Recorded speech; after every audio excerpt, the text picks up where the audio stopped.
Bismillahirrahmanirrahim. Auzubillahi minashaitanirrajim. Malion obeni yankuma depuis Adagarola. Anna balmake do mutu babier dambele depuis Paris. Bi mbebo kan hakilina di fasoko la nimba fo manko Mali fasoko ya rabbi ama ala kan beta ke fasoko yi. Ala ko yi tien jamana ko yi tien mais moko ko yi galo yi. Ya rabbi ama ala kan anto moko ko la. Puis monsieur le président de la République son excellence Bandao mbale de interpeller Bandao ante senga foli la e kuma fɔ ko kɛmɛ o kausa na fobaliya ye e ta kɛra ala sɔn de ala y'a kɛ kun min na masa jalaki bali don mɔgɔ tɛ ala jalaki ala ye e de sukanti a y'a kɛ ka da min kan ale ala de b'o dɔn ayiwa n'i ye min kɛ diɲɛ fɛnɛ b'o lakali hɔrɔnya ye kelen de n'i ye min fɔ i b'o kɛ i ma dɔwɛrɛ kalan ni sɔrɔsiya tɛ e da de y'a fɔ n bɛɛ na ka layidu ta n ye i ka kuma ta ko fɔlɔ ayiwa i ye layidu min ta a ma se ne ka se k'o bɛɛ kan mɛ a don hali su kɔntana mali la ne yɛrɛ kɔntana kosɛbɛ n ka video kɛ ayiwa kirisi min bɛ mali zonw da n'u dɛsɛlen bɛ ka minɛ i t'o fɔ an ɲɛna an ko refondation n'a bɛ kɛ transition de bɛ yɛlɛmali kɛ koyi sinon ni président kura fɛn fɛn nana nin kɔfɛ ni e ma yɛlɛma min kɛ ne ma dala n'o président bɛ n'o yɛlɛma dɛ parce que olu ye politique mɔgɔ dɔ o tɛna kɛ i delila ala ye a kira ye ala min taara i ta i ka foro kɔnɔ ka n'i kɛ jamana ɲɛmaa ye i jɔ i cɛ jɔyɔrɔ la kɛ militaire kɛ sɔrɔsi ye kɛ cɛ jɔlen ye wallahi jamanadenw b'i kɔ bi min bɛ sen na an b'a dɔn n'u bɛ fɛ k'i senkɔrɔma cɛ u bɛ se k'a kɔrɔbɔ mais n'u y'i senkɔrɔma cɛ k'i to nkalon kan ou bien k'i to dibidibi la a kɛra e de la mais n'i ye maliyɛndenw ta fɔ ka maliyɛndenw sago kɛ ni cɛ o cɛ y'i senkɔrɔma cɛ billahi taala a bɛ bo kɛ musala tɛ kuma la an tɛ foyi retiri dɔgɔyama fɛnɛ tɛ parce que jamana bɛ lahala min na n'a hinɛ t'olu la hinɛ bɛ anw na i ko i bɛ kɛlɛ min kɛ réforme minnu bɛ kɛ yɛlɛma minnu bɛ kɛ an y'a ɲini fɛ i ka kɛ ala i ka kɛra ye i k'u bolo da il faut que tu aies le courage n bɛ ka min fɔ na kɛ Toma Sankara ɲɔgɔn ye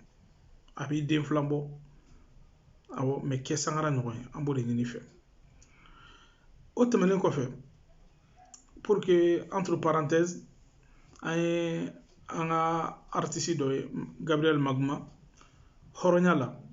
n'i filila n'i jɔra i ka fili la vraiment ni sen don ji la ye mɔgɔ min kɛ bozo ye n'i y'i sen bɔ ji la i ka yɛrɛma hɔrɔnya bɛ segin i yɛrɛ ma mais Maguma filila fo ka taa fɔ k'a filila mais kuma t'o yɔrɔ la pour que dɔrɔn bonya ni karama kɔnɔ ka hakili lajigin fɛn dɔ la e ko projet de loi e yɛrɛ donna yen ko min kama artiste minnu bɛ yen radio kumala minnu bɛ yen e yɛrɛ ka baara ye min ye e ma se ka taa projet de loi ta k'olu défend f'e bɛ taa président de défend président min yɛrɛ kan ka taa kaso de la e bɛ t'o de défend k'e b'o ɲɛkɔrɔ parce que a y'i sɔrɔ mun na mɔgɔ min bɛ miliyɔn kelen ta diɲɛ don o don sɔgɔmada fɛ dugu jɛ o dugu jɛ a bɛ sara miliyɔn kelen e ko ka tila k'o ka sini ɲɛsigi e cɛ an tɛ sabali sa an ka sabali an ka ko dɔw dabila n tɛ ka kuma janya yɛrɛ o ye ta jaabi ye quoi a bɛ miliyɔn kelen de ta diɲɛ don o don sɔgɔmada fɛ dɔw b'u ka bɔ ni saya kɛ olu tɛ miliyɔn ɲɛ la kuma tɛ k'a minɛ o tɛgɛ la mais an ka ɲɔgɔn bonya jamana in kɔnɔ ou bien e bolo minnu bɛ sirabada la minnu dɛsɛlen bɛ u taara minnu ka sow kari minnu bɛ kɔlɔlɔ kɔnɔ bi ko Maliki Jawo b'olu ni maliyɛnya cɛ ou bien e yɛrɛ b'olu ni maliyɛnya cɛ an tɛ sabali wa e b'i ka kuma jaabi sɔrɔ o kɔnɔ bon maliyɛnw cɛ ni muso anw de wulila yan nɔ ko yuruguyurugu kɛra IBK ka tile kɔnɔ a donna tan a bɔra tan ka tiga bɔ ni Bamako ye an bɛɛ b'a la ko pour que a ka fanga bila IBK y'a bila minnu nana ta a ma d'u ma dɛ u y'a ta jagoya de la mais IBK yɛrɛ ka wusa n'olu ye bi a tɛ ɲini ka na wusa n'u ye dɛ a ka wusa n'u ye bi parce que olu ye a ko ko IBK y'a kɛ gâteau ye an b'a kɛ furufuru ye ka d'aw ma voilà olu b'a kɛ furufuru ni akara ni farine ye k'a feere kare kɔnɔ militaire a y'a dɔn k'aw bɛ se k'o la k'aw tɔ to mais n ka kuma fanba ye a bɛ yɔrɔ min na jamana in bɛ ka taa tagabolo min na cɛ o cɛ n'i ko k'i ta ye jamana ko ye k'i ta ye Maliko ye i cɛsiri i préparé sen na n'an wulila ayiwa f'a ka k'an sago de ye a tɛ bila dɛ awɔ mɔgɔ ma fɔ ko sɔrɔsiw tɛ défense ta sɔrɔsiw défense taara u na kuma a diyara bɛɛ ye bɛɛ content i m'a faamuya depuis u ye kuma fila fɔ daminɛ a ye taa ne ka page lajɛ aw kan ka Facebook lajɛ n y'a fɔ n ko depuis a kuma fila fɔ ye n k'an t'a la dɛ Uwage nana ni kuma fɔlɔ min ye an nana an tɛna fanga confisquer wa an bɛ tila k'a di civil ma kuma filanan nana kɛ min ye ko ni jama ko kalabanci y'a daminɛ n'o wagati de ko ni jama ko ko u ka to yen k'u bɛ to yen depuis o kuma n y'a kankari da aw ka to yen o tɛ fosi kɛ mais n'a aw tun b'a kɛ jama sago ye foyi tun tɛ bɔ a la mais fasoden jugu minnu bɛ dugu ma k'aw conseiller k'aw bilasira a bɛ bɔ minɛ fɛrɛlen la an n'u bɛɛ ye ka bɔ kuma la maliyɛnw a y'aw tulo dayɛlɛ a ka nin lamɛn i y'a faamu sɔrɔsi minnu gardiw lakuru polisiw minnu bɛ maintien kɛ ne ni aw de don min bɛ ka kɛ jamana kɔnɔ bi aw bɛ ɲɛ b'a la hali sisan u wulila k'u bɛ taa Gabriel Touré directeur bɔ a nɔ la ko k'o di un jeune lieutenant-colonel qui n'a même pas d'expérience